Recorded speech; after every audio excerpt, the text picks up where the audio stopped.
Greetings, friends, and thank you for inviting me and the other speakers into your home during these very strange, I believe prophetic times to share our thoughts about where we are and what tomorrow could suddenly bring. As many of you know, among the curious reports filling the news cycles lately, we had, for instance, Senator Marco Rubio, who chairs the Senate Select Committee on Intelligence, who told CBS News that he hopes that the advanced UFOs that have been being filmed in our atmosphere in recent years, doing things that seem beyond our understanding of physics or technology, he says he hopes those are Chinese or Russian or some other adversary who has perhaps made some sort of technological leap that allows them to conduct the sort of activity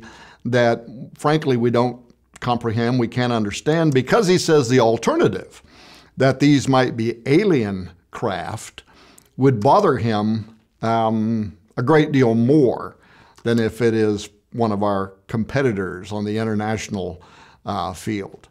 Now, on the heels of his testimony, the New York Times cited Harry Reid, the former Nevada senator who was instrumental in funding the original UFO program, saying that he believes that, quote, crashes of objects of unknown origin may have occurred, and that retrieved materials from, quote, not of this world are now in our possession and under top secret study, end quote. Of course, some of you know this was partly behind the investigation that I conducted some years ago that led to the book by me and my co-author, Chris Putnam. The book was called Vaticana. And as part of that project, Chris and I and my son Joe Artis wound up literally on the top of Mount Graham in Arizona, where we visited the Large Binocular Telescope, the Radio Telescope, and the Vatican's Advanced Technology Telescope, where the Jesuit father who was on duty that day, by the way, who we got on film, and we have not released that film yet, told us that among the most important research occurring with that site's Vatican astronomers nowadays is the search for extrasolar planets, and actually monitoring exoworlds on which they believe there might be advanced alien intelligence. That's what he actually told us. He then proceeded, as did our guide that day, to show us all around that observatory from the personal quarters of the church's astronomers, where they ate, slept, relaxed, studied, really modest accommodations. From there to the control rooms, the computer screens, the systems, even the telescope itself, which they allowed us to unchain the security chains around it and go up, basically climb around on the contraption. Now, while we were given complete and unrestricted opportunity to question how the devices there are being used and what distinctively sets each of the telescopes on Mount Graham apart, there were a few things that we had not expected to see. For instance, the ease with which the astronomers and the technicians also spoke of UFOs, and they meant unidentified flying objects of the alien nature. Now, that was especially true when we walked up the gravel road from the Vatican's Advanced Technology Telescope to the Large Binocular Telescope, the LBT, where we actually spent most of the day with a systems engineer who not only took us to all 7 levels of that mighty machine, but he also pointed out the Lucifer device, which he lovingly referred to a couple of times as Lucy and elsewhere as Lucifer. And actually, if you go back and watch the trailer for that book, Vaticana, we actually have film of him up on the top. I think we were 7 levels up, pointing with a laser down to the device in the middle of those big twin mirrors and literally saying, this is the Lucifer device. And then, of course, he explained to us that day, and we go into in it in the book, what it's used for, as well as every other aspect of the telescope that we tried to wrap our minds around that day. But that same technician, he stunned us when we sat down in the control room, listening to him and the other astronomers that were sitting in there speak so casually of the redundancy with which UFOs are actually captured on screens, darting through the heavens, sometimes in the deepest part of space.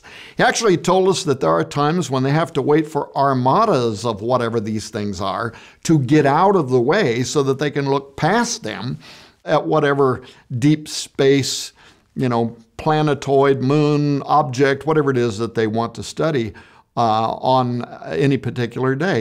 He literally didn't blink an eye, and neither did any of the other scientists in that room.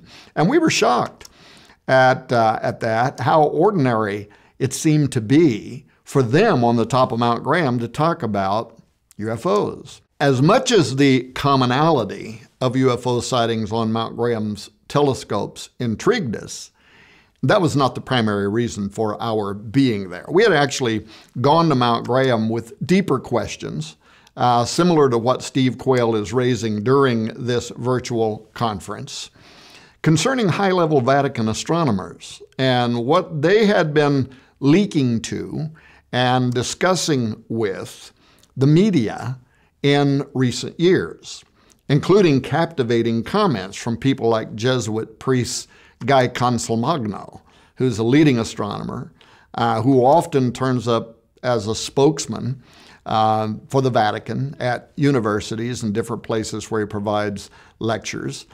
He's worked at NASA and taught at Harvard, at MIT. He currently splits his time between the Vatican Observatory and Laboratory, the Scuola Vaticana, which is headquartered at the summer residence of the Pope in Castel Gandolfo, Italy. And he splits his time between there and Mount Graham in Arizona, where we had gone.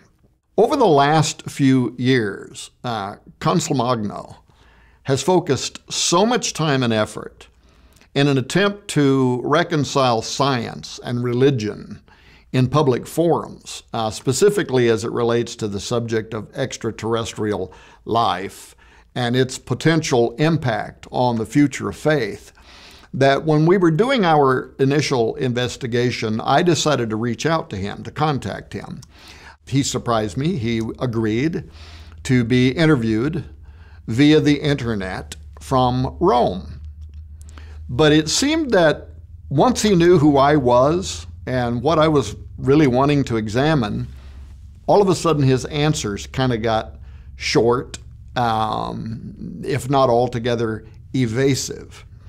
Now, on the upside, he was gracious enough to send me a copy of the private PDF, his own personal PDF, for a booklet that he had authored entitled Intelligent Life in the Universe, Catholic Belief, and the Search for Extraterrestrial Intelligent Life, which had been pulled by the publisher shortly after it was authorized by Rome back in 2005. And today that book is no longer officially available anywhere. In fact, it's interesting because it was Steve Quayle and I that were doing some shows back in 2005.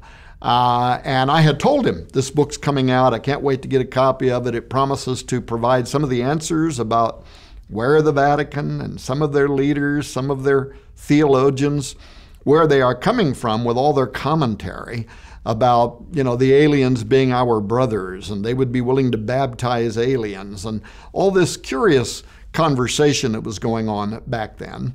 And so I ordered the book. I waited, never got the book. Finally contacted the publisher and found out that it had almost immediately been pulled and that the Vatican was no longer going to make it available. So it was all highly curious. I really didn't get that. So when I asked Consolmagno a few years ago if there was any way I could get a copy of that book, I was surprised when he sent me his own personal PDF. And let me say, it is a gold mine of what he and the Vatican are considering regarding the ramifications of astrobiology, and specifically the disclosure of advanced extraterrestrial life. And perhaps that's the reason why it was pulled, because of some of the combinations, the connections that he makes in that booklet that are eye-opening. In it, for instance, he admits how contemporary societies will, quote, look to the aliens to be the saviors of humankind, end quote. To illustrate the theological soundness of that possibility, Consul Magno argues that humans are not the only intelligent beings God created in the universe, and that these non-human life forms are described in the Bible, according to him. Now, you should know, disclosure here, that after I published parts of his material during the time we were promoting the book Exo Vaticana, which, thank you very much, became an international bestseller, but after I disclosed part of what he had said in his unpublished book, he went on the Vatican Observatory website and he denied that he had written or said any of what I had quoted. And so I was glad that in the book Exo Vaticana, the only quotes of him I make did not come from our private email exchanges, but rather come directly out of his booklet, which I still have and which I can and do make available to people who request it so they can read it for themselves. And in fact, after he denied having said any of that, that's what I started doing, making it available to whoever wanted it free so that they could read it for themselves. In his booklet, he starts by pointing to angels as other non-human intelligence, but then he surprises by making some very strange connections to the Nephilim, the spirits, these illegal offspring, if you will, of the fallen watchers. And here's what he says, quote, other heavenly beings come up several times in the Psalms. For example, looking at the beautiful passage in Psalm 89 that calls out, let the heavens praise your wonders, O Lord, your faithfulness in the assembly of the holy ones. For who in the skies can be compared to the Lord? Who among the heavenly beings is like the Lord? Sounds fine so far, right? But then he goes on, the heavens are yours, the earth also is yours, the world and all that is in it, you have founded them.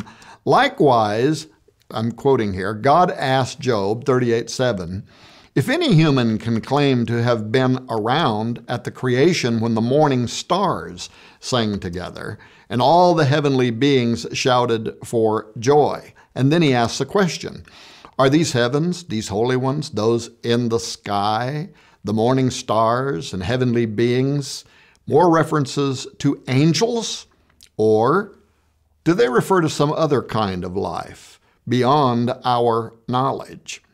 And, he says, these are not the only non-human intelligent creatures mentioned in the Bible. Here's where it gets interesting.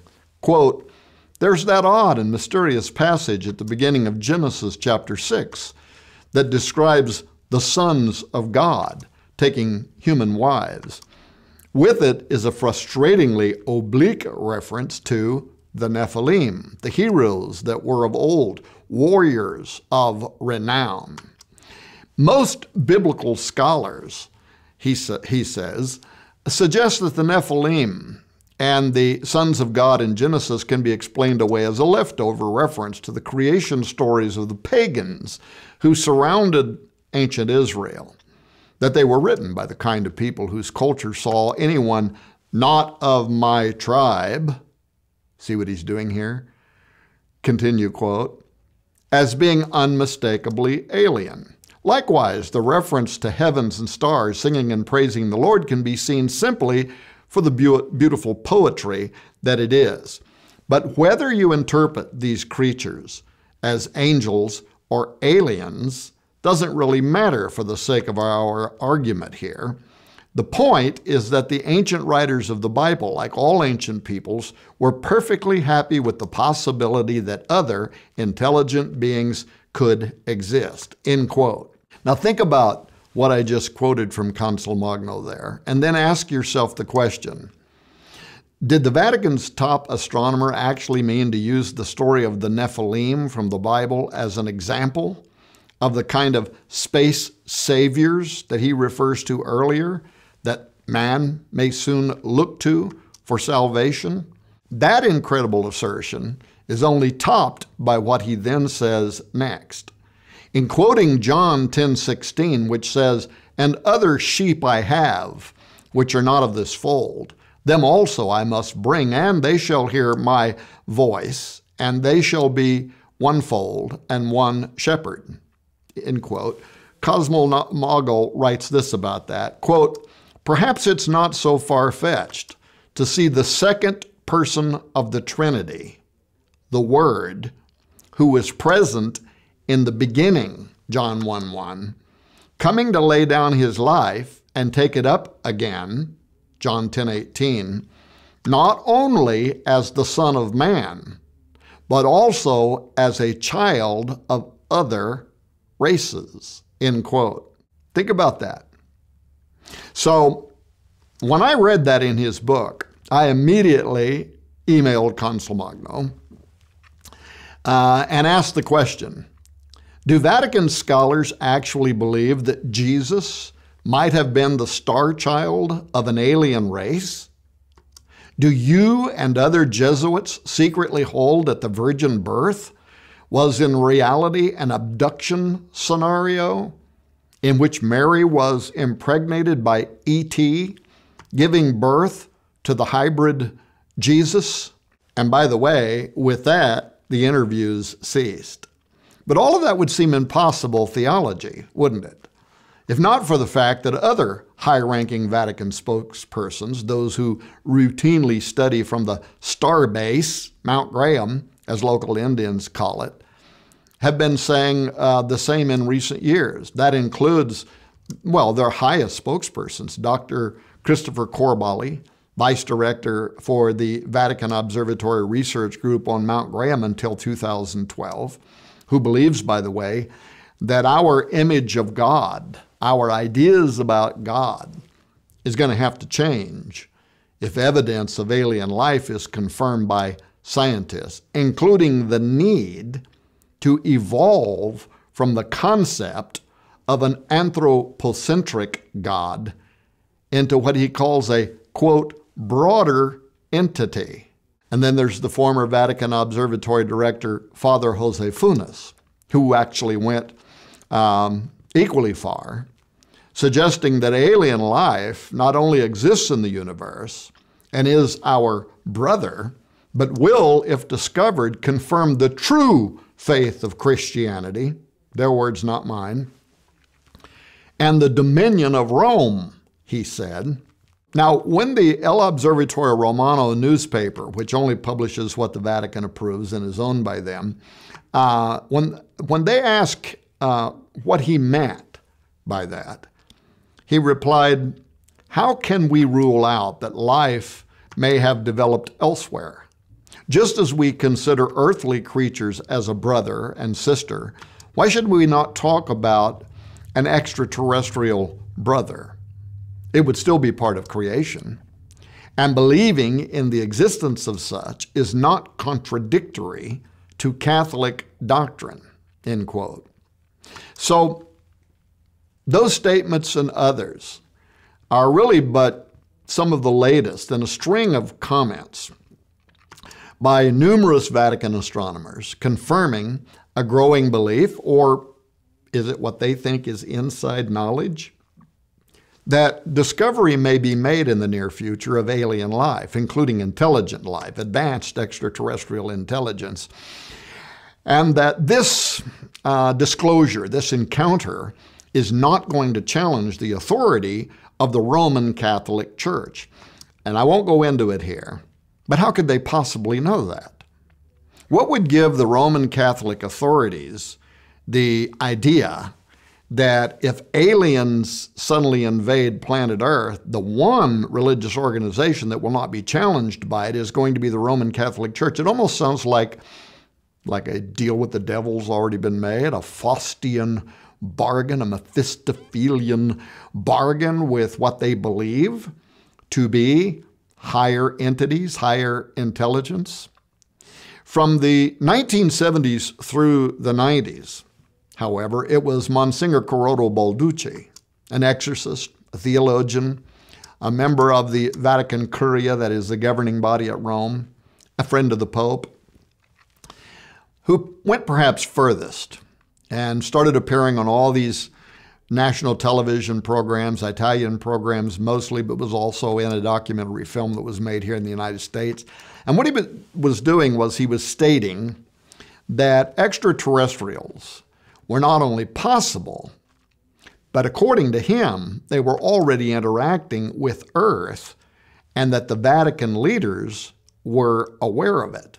Now keep in mind, he was the sanctioned spokesperson for the Vatican on the subject of ETs. So speaking as an official ETologist, is that a word? Demonologist, he wanted the world to know that extraterrestrial encounters, he says, are not demonic. They are not due to psychological impairment.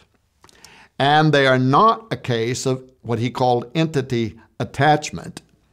But these encounters, he said, deserve to be studied carefully and to be believed, accepted as fact.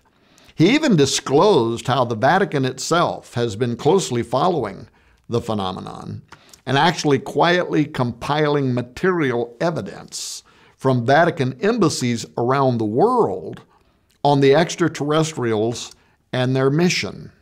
For example, at a forum concerning the enormous UFO flap in Mexico back then, he stated, quote, "I always wished to be the spokesman for these star peoples who also are part of God's glory, and I will continue to bring it to the attention of the Holy Mother Church," end quote. Now, whatever you make of his claims, Balducci was a member of a special group of consultants to the Vatican, a public spokesperson for Rome on the matter of extraterrestrial life, as well as UFOs and abduction phenomenon. And his assertions have never been contradicted by the Roman Catholic Church. Now, perhaps most intriguing of all of these spokespersons was Catholic theologian Father Malachi Martin, who I've often quoted, who before his death in 1999 hinted at something like imminent extraterrestrial contact more than once. Some of you may know, while he was on Coast to Coast AM radio in 1997, Art Bell asked Malachi why the Vatican was so heavily invested in the study of deep space and involved with the building of the Mount Graham Observatory, which me, Chris Putnam, and Joe Artis visited. That's important because as a retired professor of the Pontifical Biblical Institute, Malachi Martin, well, he was a polymath. He could speak, I forget, over a dozen languages. He worked inside the Vatican on some of their most top secret projects. He had access to secret files, the Third Secret of Fatima. He worked on the Dead Sea Scrolls, translating those for the Vatican, all these highly placed things. He was uniquely qualified to hold secret information, therefore, also pertaining to the Vatican Advanced Technology Telescope. And his answer to Art Bell ignited a firestorm of interest among Christians and secular ufologists when he answered Art by saying, well, the reason the Vatican's on top of Mount Graham is because the mentality amongst those who are at the highest levels of Vatican administration and geopolitics know what's going on in space and what's approaching us, and that it could be of the greatest importance within the next decade. Now, those cryptic words, what's approaching us, could be of the greatest importance. They were followed in these subsequent interviews with Father Malachi, with discussions of what he called a mysterious sign in the sky that he believed was approaching the earth from the north. While that could have been an oblique reference to an end-time Catholic prophecy, the so-called Great Comet, people familiar with Malachi believe that he may have been referring to a near-future arrival of alien intelligence.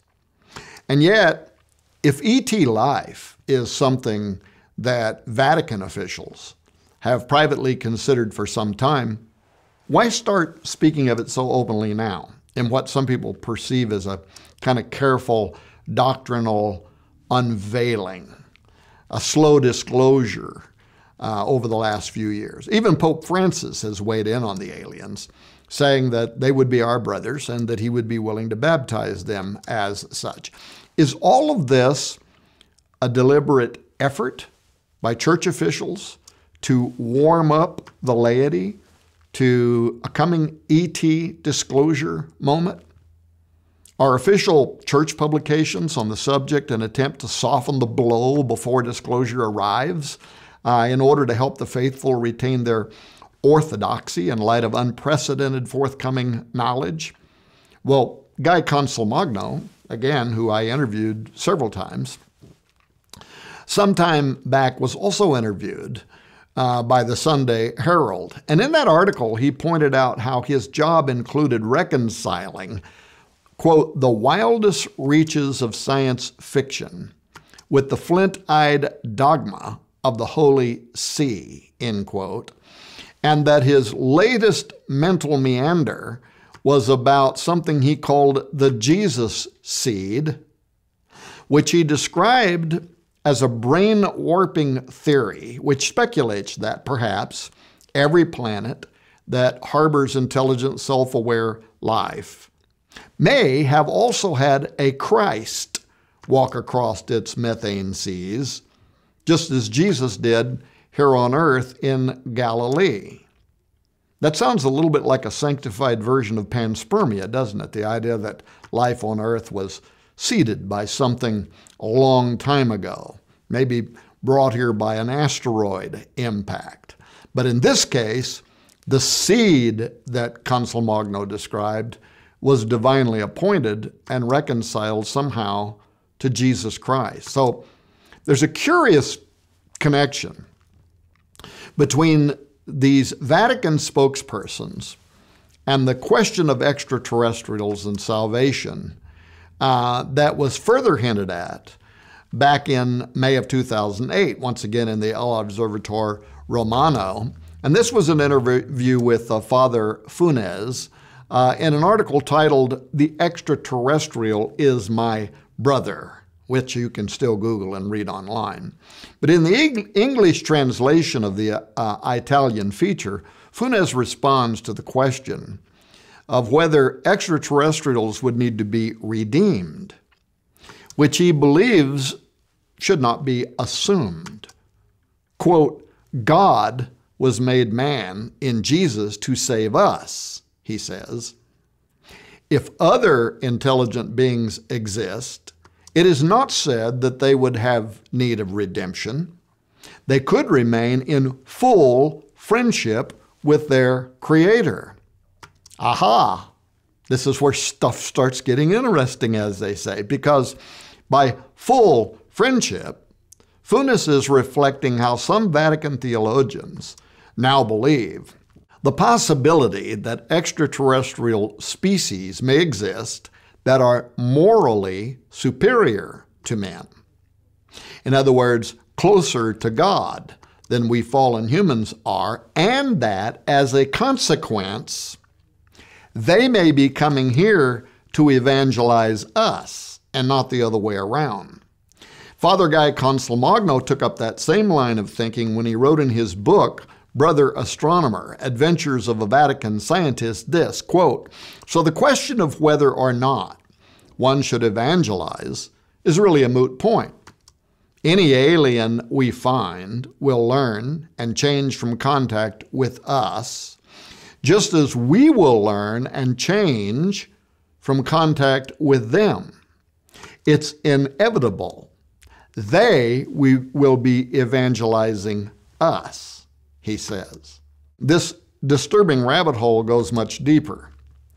In a paper for the Interdisciplinary Encyclopedia of Religion and Science website, Father Giuseppe Tanzella-Nitti, who's an Opus Dei level theologian of the Pontifical University of the Holy Cross in Rome, the Vatican's university, and a man who is working on a theological position that is working its way slowly through Vatican academia to see if it can be accepted as official church policy or doctrine. He explains just how we could actually be evangelized during contact with spiritual aliens, as he refers to them, as every believer in God, he argues, would greet the extraterrestrial civilization as an extraordinary experience and would be inclined to respect the alien and recognize the common origin of our different species as being from the same creator. According to Giuseppe, this contact by non-terrestrial intelligence would then offer possibilities of, quote, better understanding the relationship between God and the whole of creation, end quote. Giuseppe then goes on to state, this might not immediately oblige Christians here on earth to, quote, renounce their own faith in God simply on the basis of the reception of new, unexpected information of a religious character from extraterrestrial civilizations, end quote, but that such a renunciation, you need to comprehend this, such a renunciation could come soon after as the new religious content originating from outside the earth is confirmed as reasonable and credible. I'm not sure how we would go about confirming that an extraterrestrial gospel is reasonable and credible. But having said that, he goes on, quote, once the trustworthiness of the information has been verified, the believer would have to reconcile such new information with the truth that he or she already knows and believes on the basis of the revelation of the one and triune God, conducting a rereading of the gospel inclusive of the new data, end quote. Again, how this more complete ET gospel might de-emphasize or significantly modify our understanding of salvation through Jesus Christ is mind-boggling, but it don't stop there. It's also discussed by former Vatican Observatory Director Christopher Corbally in his article, What If There Were Other Inhabited Worlds?, in which he concludes that Jesus simply might not remain the only word of salvation. Let me quote him, quote, I would try to explore the alien by letting it be what it is without rushing for a classification category, not even presuming two genders, Corbally said, before dropping this bombshell, quote, while Christ is the first and the last word, the Alpha and Omega, spoken to humanity, he is not necessarily the only word spoke to the universe. For the word spoken to us does not seem to exclude an equivalent word spoken to aliens. They, too, could have had their Logos event, whatever that event might have been. It does not have to be a repeated death and resurrection if we allow God more imagination than some religious thinkers seem to have had. For God, as omnipotent, is not restricted to one form of language, the human, end quote. So folks, there it is, that high-ranking spokespersons for the Vatican have in recent years increasingly offered language acknowledging the likelihood of extraterrestrial intelligence and the dramatic roles that ET's introduction to human civilization could soon play in regard to altering established creeds about anthropology, philosophy, religion, and redemption may become more future consequential than most people are prepared for, and maybe sooner than most people prepared for. And then there is that Lucifer device at Mount Graham, which is curiously described on the Vatican Observatory website as, quote, NASA and the Vatican's infrared telescope called Lucifer, a German-built, NASA and the Vatican-owned and funded infrared telescope for looking at, now they may have removed this, but you can go back in Time Machine and look it up in the caches on the internet. This was on their website for looking at Nibiru and Nemesis. Now, why has the Vatican Observatory website, at least until now, allowed that caption to remain online last I checked? Nibiru and Nemesis are what some people believe to be hypothetical planets that supposedly return in orbit close to the Earth after very long periods of time. They've been connected in modern myth with Planet X, and most darkly with the destruction of planets that some people believe occurred during a great war between God and Lucifer, when the powerful angel was cast out of heaven.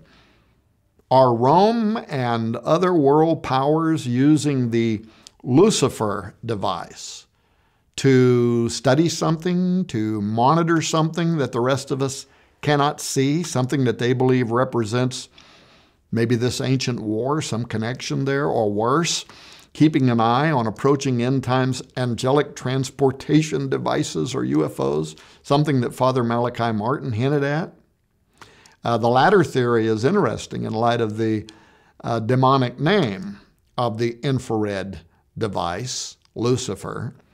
But it's also interesting in that infrared telescopes can detect objects that are too cool or far away and faint to be observed in visible light, such as distant planets, some nebulae, brown dwarf stars.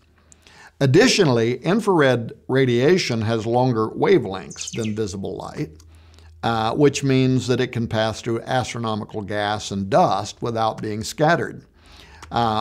Objects in areas, for instance, obscured from view in the visible spectrum, including the center of the Milky Way, can therefore be observed by Lucifer's infrared technology. And another thing that UFO researchers have fascinated about for some time now, and that was explained to me and my team while we were at Mount Graham, is how infrared technology can also be used to spot and track UFOs, unidentified flying objects that otherwise cannot be seen with other kinds of telescopes or the naked eye. In fact, you can do this for yourself. Some of the most astonishing UFOs ever caught on film have been recorded with infrared. And you can go to YouTube and places like that and look up infrared UFOs. Some of the video is shocking, and some of them have done side by side. Infrared telescope, non-infrared telescope, where one sees nothing and the other is filming some of the most bizarre, strange, deep space activity. But back to my bigger question. Why the Vatican has taken this carefully designed, deliberate course over the last few years to prep their theology, to prep religious individuals for the idea that we might have to tinker with our doctrine, our ideas of Christology, our ideas of the triune Godhead, salvation. Why they've been on this course is a mystery. And it seems to imply knowledge on their part of facts that are yet hidden to most of the world that could hold far-reaching historic implications. It also illustrates how Rome has wittingly or unwittingly set itself up to become the agent of what I believe to be mass end times deception regarding salvation from above. That's because historically, there exists this clear pattern wherein man's psychological need of a savior is displaced during times of distress, times like today, when people may start looking skyward for divine intervention. As Dr. Ted Peters, professor of systematic theology at Pacific Lutheran Theological Seminary, wrote a while back, quote, "With the constant threat of destruction in the post-World War II era, leaving our planet in a state of insecurity and anxiety, it is no wonder many have begun to hope for a Messiah to save us. The holiness of the sky and the need for a salvation converge and blend when the bright, clean, powerful UFO zooms up onto the horizon. Could it be our celestial Savior has arrived?" End quote. Jesuit Brother Guy Consolmagno must think so, as he assured us that if highly advanced ET saviors from outer space touch down on planet Earth soon, it is not going to mean what Catholics believe is wrong. It's going to mean what non-Catholics believe is not quite right. Quote, "We're going to find out that everything is truer in ways we couldn't have even yet imagined," end quote, says Consolmagno. But in truth, Consolmagno's advice for the religious faithful could be leading mankind into a gigantic setup, as many religions have at least one apocalyptic myth describing the end of the world accompanied by a redeemer who appears in the sky at the last minute to rescue the chosen from annihilation or wrath. Mayans, Assyrians, Egyptians, Greeks, many others held similar beliefs. In more modern times, the Hopi Indians foresee times of great hardship when they're going to be preserved by the power of a blue star, far off and invisible, that suddenly makes its appearance in the heavens. Today, even factions of the New Age look for this techno-savior to arrive in the atmosphere in the nick of time to save mankind. Although Jesus himself is prophesied to appear in the clouds during an era of great earthly trials, according to 1 Thessalonians 4, 16 through 18, predominant among prophecy scholars is the idea that, coupled with any heavenly appearing and concurrent salvation of believers from chaos, will first be the materialization of a false Christ, the man of sin. So where Hopi see a blue star and Vatican astronomers see their space brothers en route to guide us all into the light, evangelical Christians and Protestants understand that the Antichrist will initially assume the role of a fabricated end times Messiah who mimics the return of Christ with a false second coming that also happens to be attended by heavenly, quote, signs and wonders, 2 Thessalonians 2, 8 through 9. Could these deceptive wonders be, number one, the discovery of artificial structures on another world? Two, a contact scenario? Or three, maybe even something more dramatic, like a flying saucer armada piloted by creatures who appear to be advanced humanoids, but who are in fact evil supernaturalism on a quest to mislead and destroy the human race. Even secular ufologists suspect demonic activity in the interaction between humans and so-called aliens. For instance, Whitley Strieber, the New Age author of Communion and other books on the subject, once wrote, quote, "There are worse things than death, I suspected, and I was beginning to get the distinct impression that one of them had taken an interest in me. So far, the word demon had never been spoken among the scientists and doctors who were working with me, and why should it have been? We were beyond such things. We were a group of atheists and agnostics, far too sophisticated to be concerned with such archaic ideas as demons and angels," end quote. He wrote that in his book Communion when he claimed that he was being regularly visited by aliens. In 1958, a peculiar novel was published under the title A Case of Conscience by James Blish.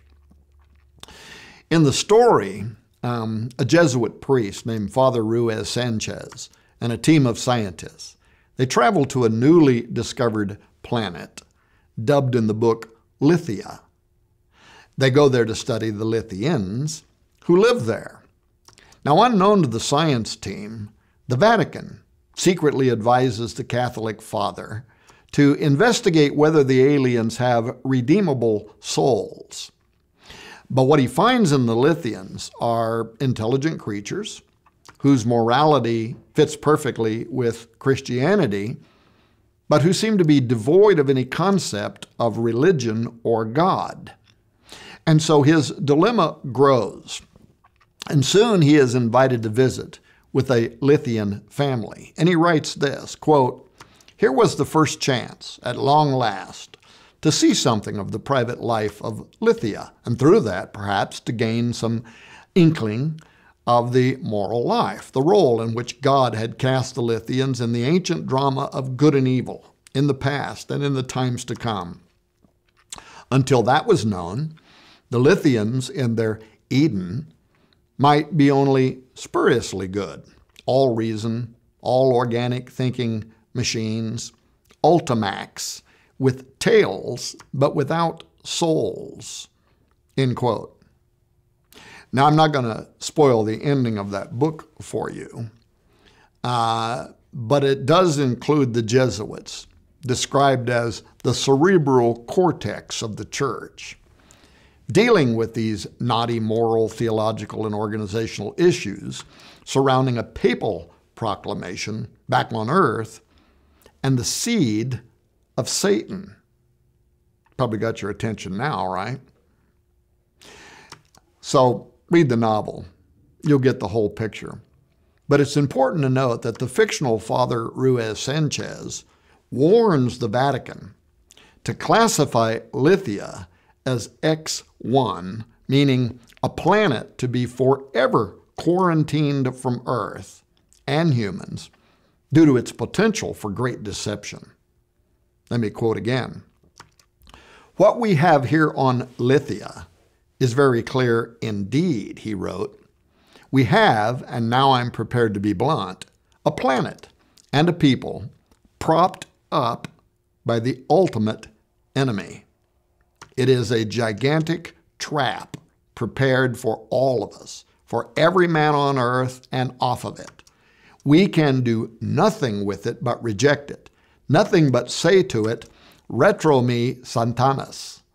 If we compromise with it in any way, we are damned," end quote. Now, when Ruiz Sanchez uses the phrase "retro me Satanas," he is enunciating the medieval Catholic formula for exorcism, "Vade retro Satanas," or "go back Satan," a clear reckoning that the aliens on Lithia are part of a satanic plot to be avoided at all cost, an astro-theological conspiracy designed to mislead mankind at some point in the future. Now, in the book, he eventually convinces the Pope, Pope Hadrian, in the novel, of the satanic stratagem, but ironically, he's unable to convince all of the church's theologians. Now, did the author of A Case of Conscience, did he foresee how such great deception would eventually be embraced by the Vatican and its leadership, its scholars, its theologians, as a result of some of Rome's celebrated scholars and astronomers?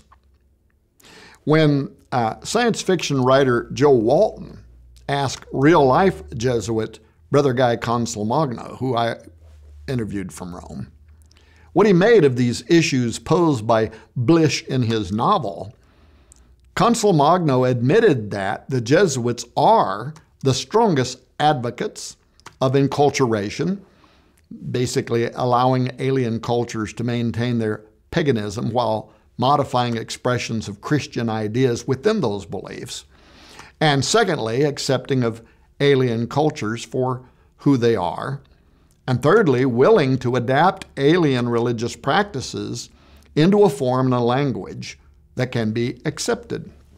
So if Brother Consolmagno had been on Lithia, Walton concluded, we'd already be in contact with aliens and finding out as much as we could about them. Now, from what I've seen, Walton may not have to wait much longer for contact, which raises a kind of hidden aspect of A Case of Conscience, the novel, involving wordplay around the term Lithia. While Blish makes an obvious connection to the name of the planet and its inhabitants as reflecting the abundance of lithium ore on the alien world, ore that could be mined and exploded for use in making nuclear weapons, mention of the goddess Ilithia is strangely missing from his work. And that stood out to me as kind of a secret code, if you will. I wrote about it in Exo Vaticana. A secret code in Blish's book that specifically relates to the deductions of Father Ruiz Sanchez and the, quote, seed of Satan being debated by the church back on earth, according to that storyline.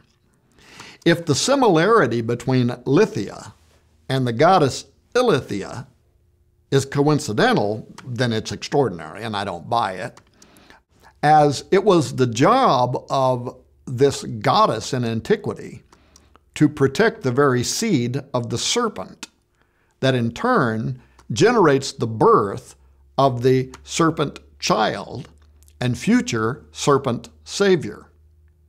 In fact, so important was the goddess Ilithia's role in ancient days as the preserver of this serpent seed toward the birth of the serpent savior that shrines were erected to her by cult followers across Greece, including at Athens, Megara, Corinthos, Argos, Mycene, Sparta, and other places, in which terracotta figures of immortal nurses were depicted watching over the divine children in whom the bloodline would survive. For example, on the mainland at Olympia, there's a shrine dedicated to Ilithia that was witnessed by a traveler and second century geographer Pausanias, in which a small inner chamber sacred to the serpent savior hosted a virgin priestess who cared for a serpent that was fed on honey-laid barley cakes and water. The shrine memorialized the appearance of a Marian-like woman with a babe in her arms who, quote, at a crucial moment when Ilians were threatened by forces from Arcadia, was placed on the ground between the contending forces and changed into a terrifying serpent, driving the Arcadians away in flight before it disappeared into the hill, end quote. Interestingly, the myth of Ilithia is also connected in ancient history with the birth of Apollo, whose coming as the promised seed formed the Novus Ordo Seclorum prophecy on the Great Seal of the United States. This Messiah who returns to rule the earth in the latter days is also described by the same name in the book of 2 Thessalonians as the Antichrist, who becomes the progeny or incarnation of the ancient serpent seed, the seed of Apollo. The warning in 2 Thessalonians 2:3 says, let no man deceive you by any means, for that day shall not come, except there come a falling away first, and that man of sin be revealed, the son of perdition. And the Greek word there is apoleia, or apollyon, Apollo. Revelation 17:8 also directly ties the coming of Antichrist with the serpent seed of Apollo, revealing that the beast will ascend from the bottomless pit and enter into him. The beast that thou sawest was and is not, and shall ascend out of the bottomless pit and go into perdition. Apoleia, Apollo.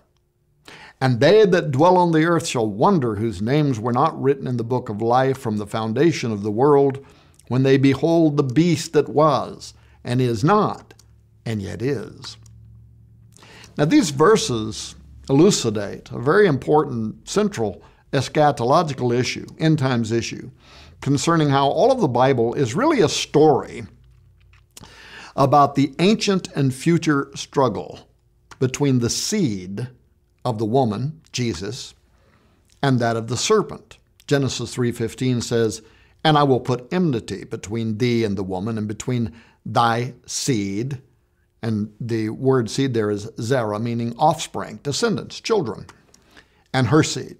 Besides the pre-preaching of the gospel of Christ in that verse, which is known in theology as the proto-evangelium, another incredible tenet emerges here, and that is this, that Satan has seed, and it is at enmity, hostility, hatred, antagonism with Christ. Now, I believe that an example of Satan's hostile seed can be found in Genesis chapter 6, where fallen angels mingled with humans and produced Nephilim. More importantly, church leaders, including Roman Catholics, from the Middle Ages forward, maybe up until Constantinople arrived to turn the idea on its head, they believed that the Antichrist would be spawned of this demonic seed, which makes it curious how now some of these highest Vatican authorities are contending that the extraterrestrials might actually express the glory of God better than we humans do, even leading mankind to venerate them as gods, a recurrent theme being articulated among numerous Jesuit astronomers.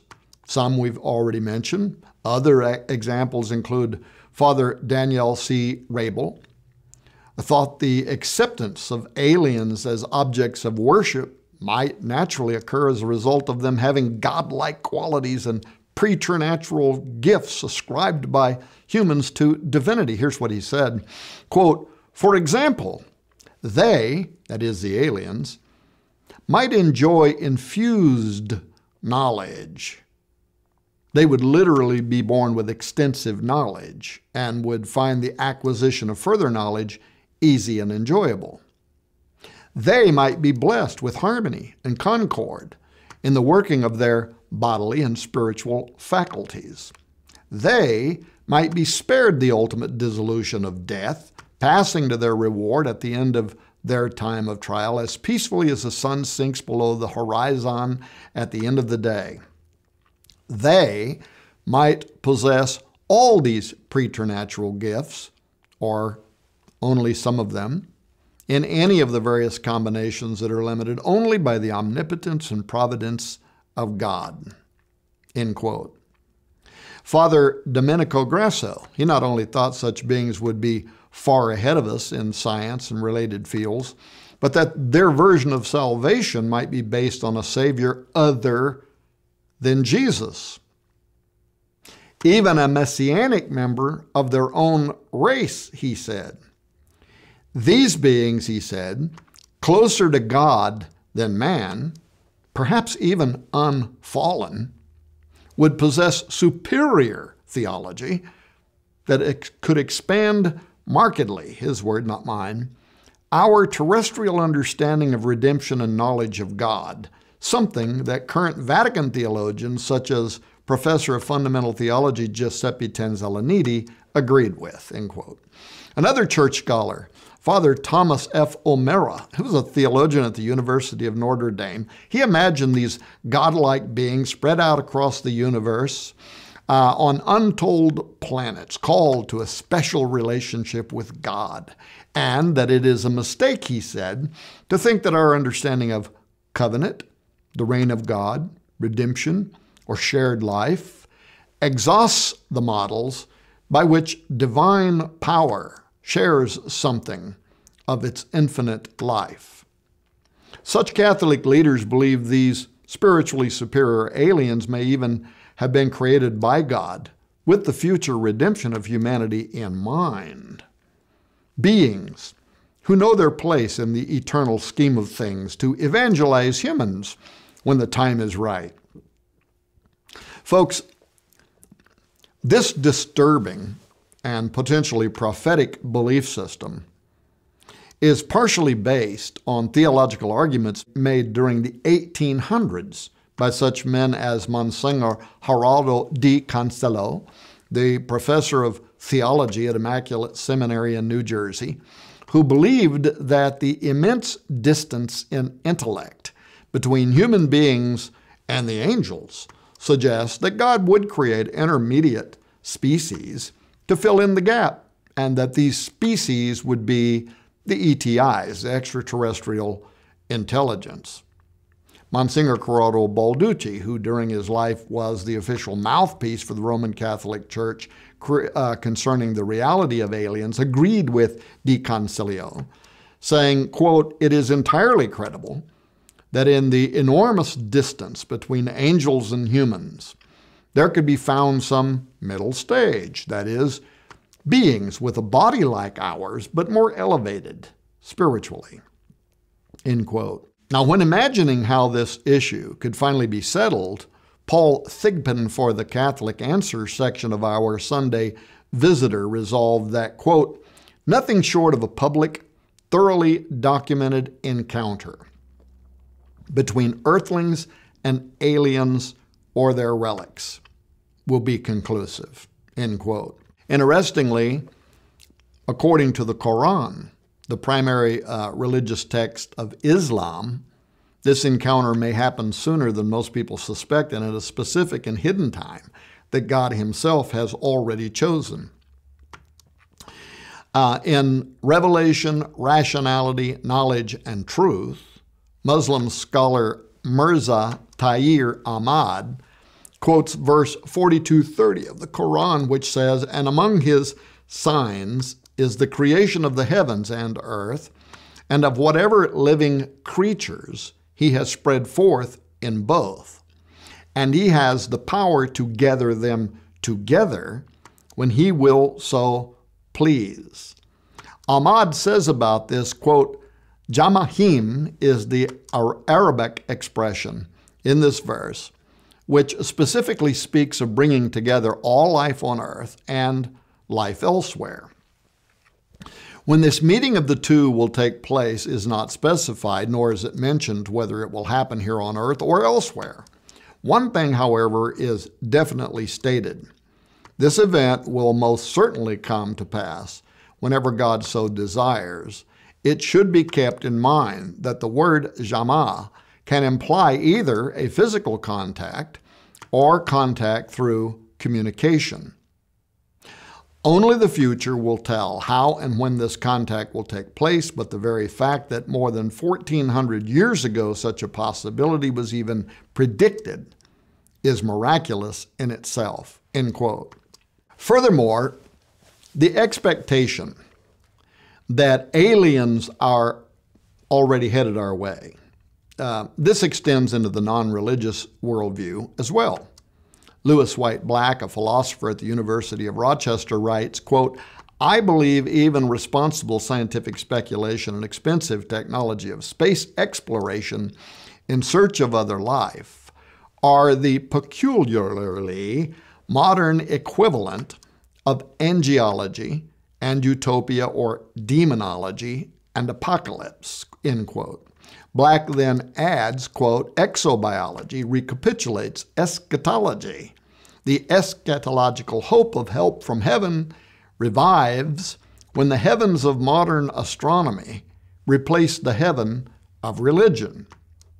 That we can learn from more advanced societies in the skies the secrets of survival is the eschatological hope which motivates, or at least is used to justify, the work of exobiologists," end quote. Of course, all of this applies broadly to other spiritualities as well. For instance, the founder of analytical philosophy and psychology, Carl Jung, wrote concerning ET belief, quote, "In addition to their obviously superior technology, they are credited with the superior wisdom and moral goodness which would, on the other hand, enable them to save humanity," end quote. Speaking of the UFOs as an archetype, Jung described its messianic qualities as creating, quote, the image of the divine human personality, the primordial man or anthropos, a chin yin or true or whole man, and Elijah who calls down fire from heaven, rises up to heaven in a fiery chariot, and is a forerunner of the Messiah, the dogmatized figure of Christ, as well as of Kedir, the verdant one, who is a parallel to Elijah. Like him, he wanders over the earth as a human personification of Allah, end quote. Thus, a belief, folks, in godly aliens that will ultimately come in contact with man, this is something that actually has wide interfaith acceptance among secularists, spiritualists, the world's largest religions, evidently, who seem ready, even excited, about embracing their official disclosure moment, which is something that I believe holds dangerous and deceptive end times ramifications that may manifest sooner than most people imagine. So let me conclude with one final observation. During his lifetime, Sir Arthur C. Clarke was a famous science fiction author, inventor, futurist, and television commentator, who, together with Robert Heinlein and Isaac Asimov, was considered to be one of the big three of science fiction. Clarke, in particular, had this uncanny knack at foreseeing the future. In fact, in several of his popular novels, he discusses things that only today exist, like iPads and things like that. But unfortunately, that Clarke showed such remarkable prescience may hold important, maybe frightening, realities for our future. This is because in the sci-fi seer's classic Childhood's End, which was written in 1953, giant silver spaceships suddenly appear in the future over every major city on Earth. Now, after the dust settles, the peaceful yet mysterious overlords inside these ships help form a world government, which in the story ends all war, turns the planet into a utopia. Oddly, only a select few people get to see the overlords, and their purpose for coming to Earth remains shrouded as they dodge questions for years, preferring to remain in their spacecrafts, governing by proxy. Overlord Carolyn is the supervisor for Earth, an alien god, who speaks directly only to the UN Secretary General. Carolyn tells him that the overlords will reveal themselves in 50 years when humanity will have become used to and dependent on their presence.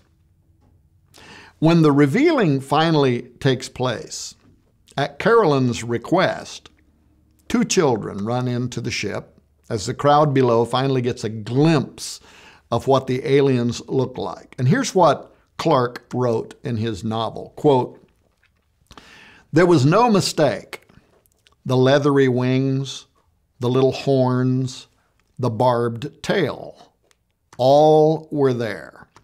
The most terrible of all legends had come to life out of the unknown past. Yet now it stood, smiling in ebon majesty, with the sunlight gleaming upon its tremendous body, and with the human child resting trustfully on either arm," end quote.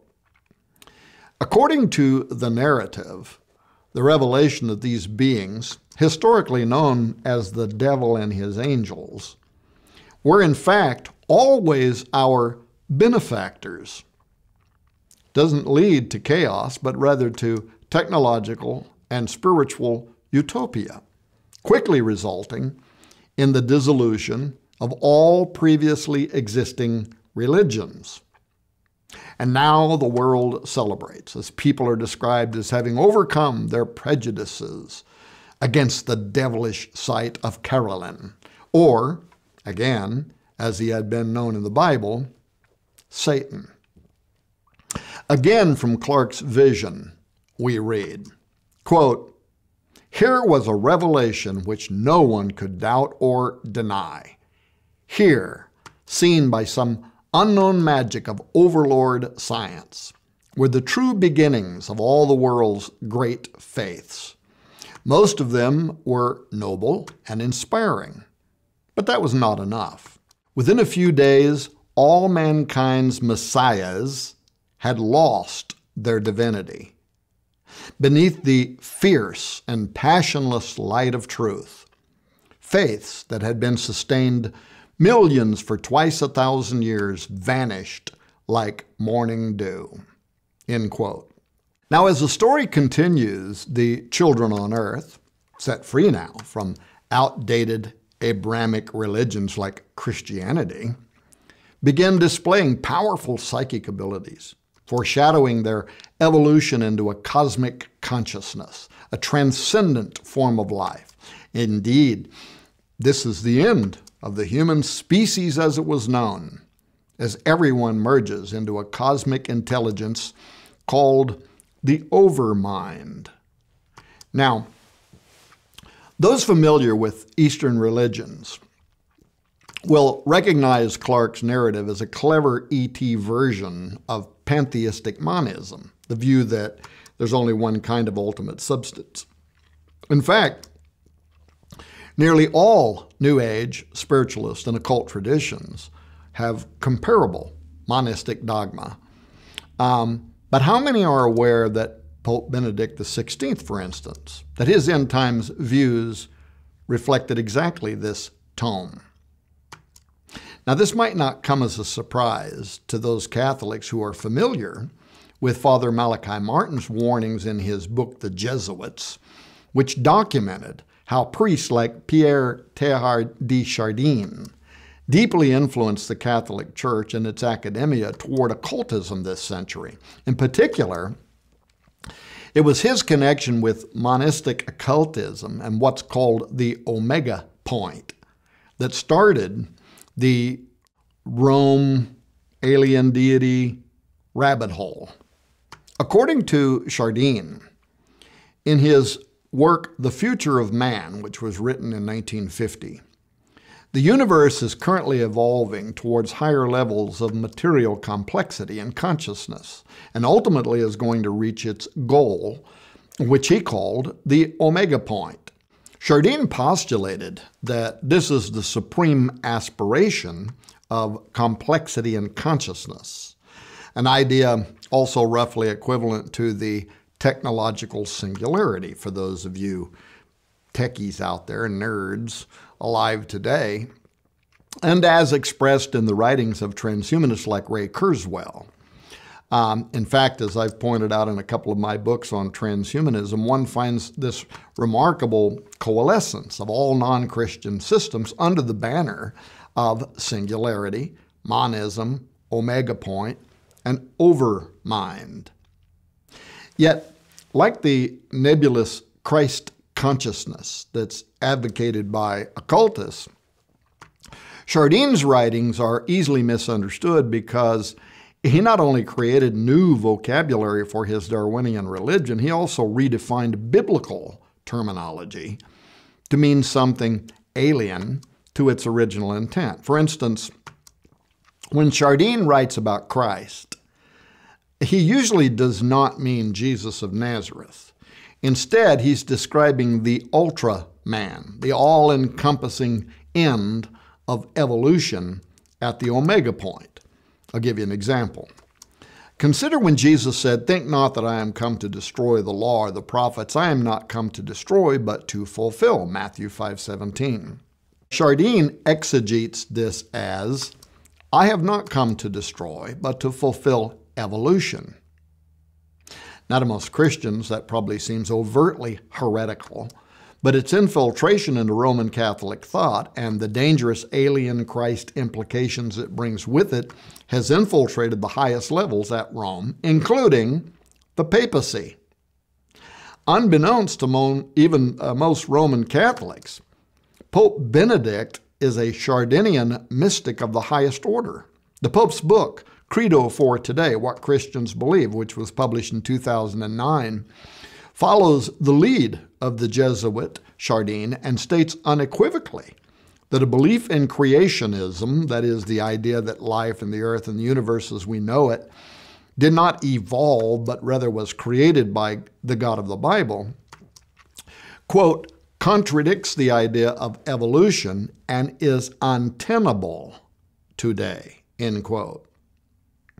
Now, following his rejection of creationism and support for evolution, Pope Benedict uses the doctrine of the second coming of Christ to advance Chardin's omega point, in which a new kind of God, man, and mind is going to converge.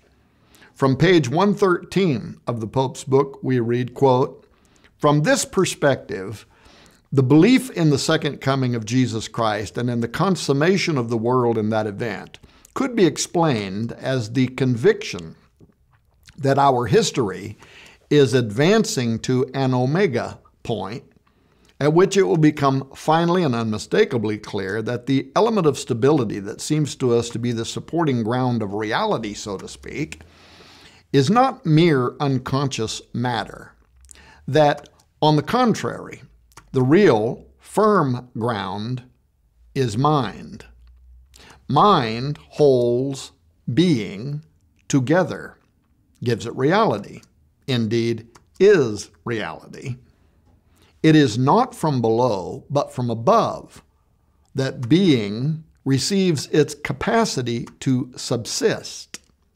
That there is such a thing as this process of complexification of material being through spirit, and from the latter, its concentration into a new kind of unity can already be seen in the remodeling of the world through technology, end quote.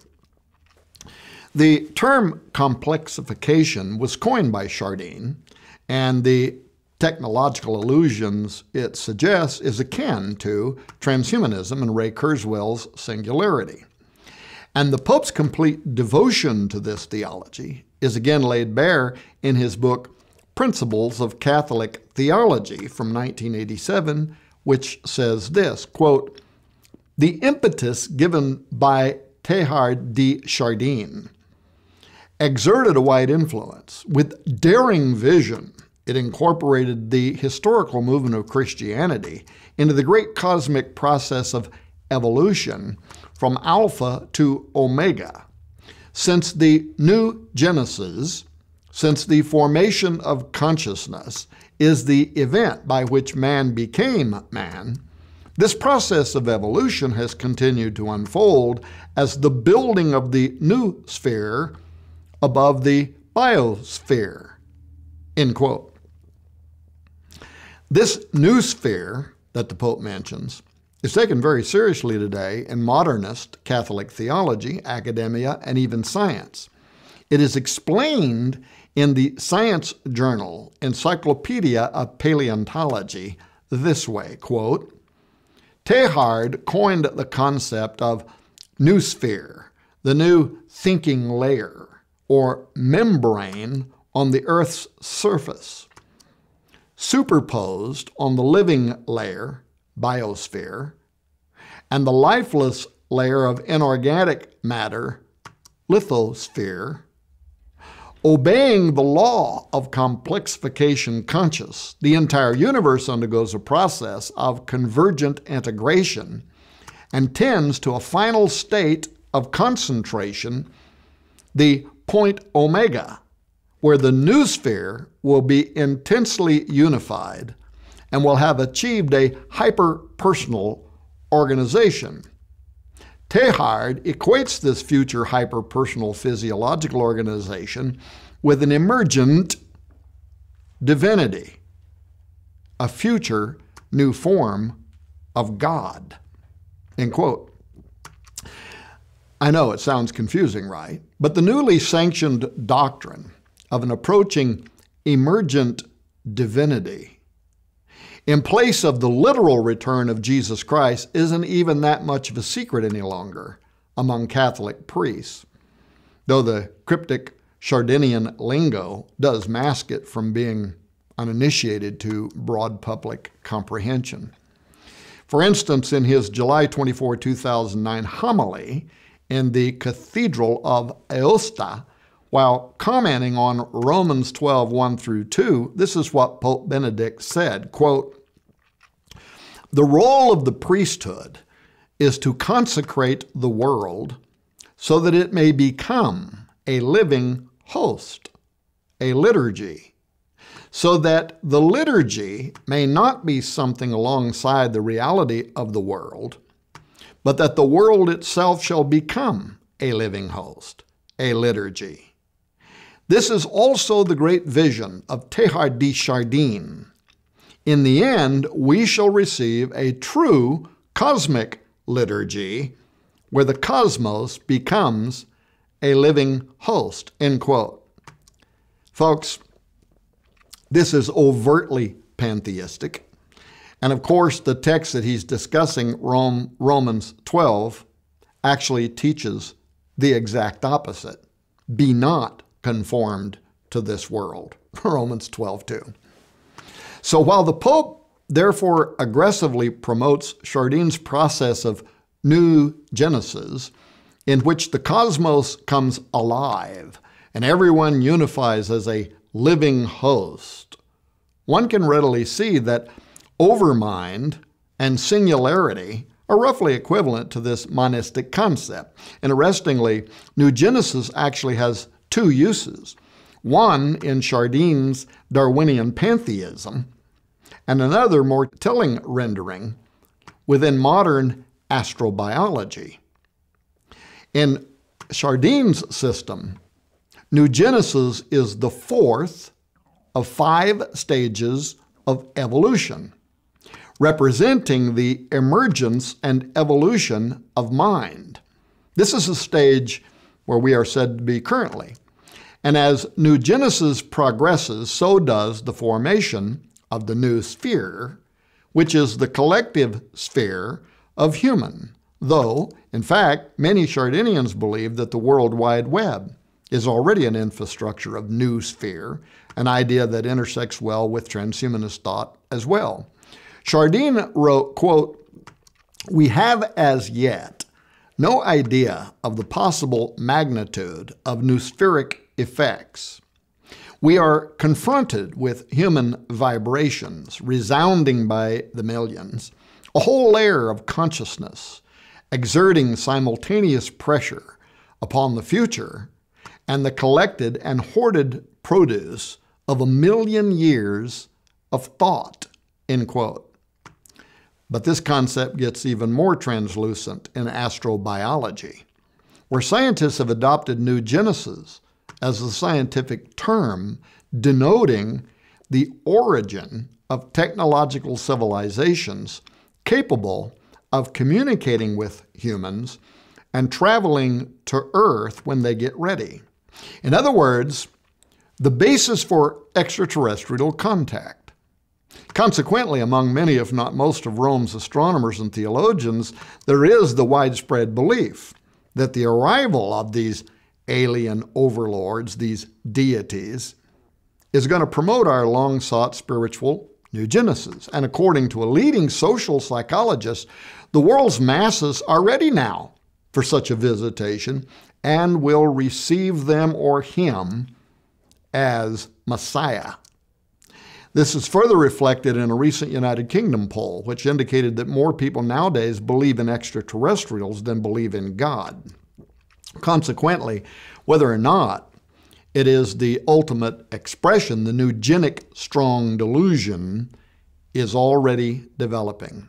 Now, while I'm not suggesting a direct equivocation per se, the conceptual intersection between the two uses of New Genesis, that is, the occultic and astrobiological, is thought-provoking, especially in light of Clarke's scenario in Childhood's End, where New Genesis is the astrobiological application, the arrival of the fallen overlords, which was the impetus for evolution in the novel toward the overmind and dissolution of humanity. It seems Rome has connected these dots, and they're doing it for us too. They're sowing this line of thinking in public consciousness now.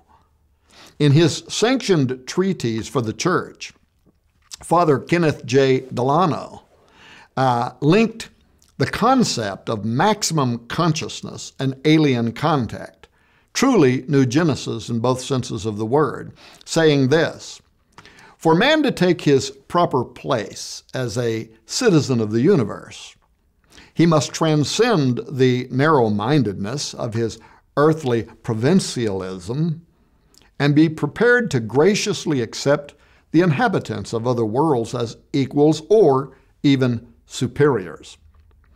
At this point in human history, our expansion into space is the necessary means by which we are to develop our intellectual faculties to the utmost and perhaps in cooperation with extraterrestrial intelligence, achieve the maximum consciousness of which St. Thomas Aquinas wrote in Summa Theologica, quote, "This is the earthly goal of man, to evolve his intellectual powers to their fullest, to arrive at the maximum of consciousness, to open the eyes of his understanding upon all things, so that upon the tablet of his soul, the order of the whole universe and all its parts may be enrolled."